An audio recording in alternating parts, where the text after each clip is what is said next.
একদম এটাও real hair. শুনলাম ইউএসএতে থাকলে নাকি চুল পড়া একদম কমে যায়, আবার রিগ্রোথও হয়। যদিও এটা ওর কাছ থেকেই শোনা, মানে সমৃতার কাছ থেকেই শোনা। ওর চুলের ডেন্সিটি কিন্তু ভীষণ ঘন ছিল, মানে আমার কোনো রকম হেভি ভ্যাকুয়াম করার দরকারই পড়েনি, এতটা ভলিউম ছিল চুলে। আর ব্যাস এখানে কমপ্লিট হয়ে গেছে কিন্তু সমৃতার ওপর আজকের আমার রিসেপশন মেকআপটা। ঠিক ও যেমনভাবে চেয়েছিল সাজতে আমি ওকে তেমনভাবে সাজিয়েছি।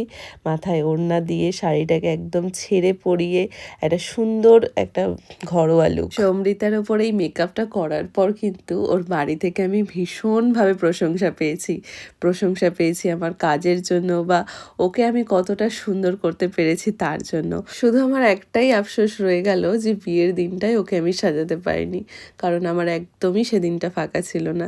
তাই রিসেপশনে আমি আমার একদম 110% ওকে দিয়েছি যে সব থেকে যেন ও সুন্দরী দেখতে লাগুক এই দিনটায়।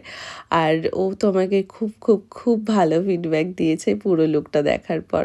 তোমরাও জানিও যে সমৃতাকে কেমন লাগছে দেখতে, অথবা তোমরাও কিন্তু চাইলে এই লুকটা তোমাদের একটা রিসেপশন ডেতে রিক্রিয়েট করতেই পারো। আমি গ্যারান্টি দিচ্ছি ভীষণ ভালো লাগবে তোমাদেরকে। একদম একটা সফট স্নিগ্ধ একটা লুক।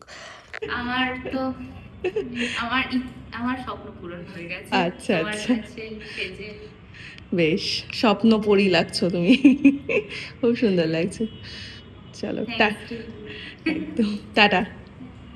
ব্যাস, সুন্দরী মানুষের থেকে সুন্দর ফিডব্যাক পেয়ে আমারও কিন্তু দিনটা খুব ভালো কাটলো। চলো টাটা, এবার সবাইকে খুব ভালো থেকো, আবার দেখা হচ্ছে নেক্সট ভিডিওতে।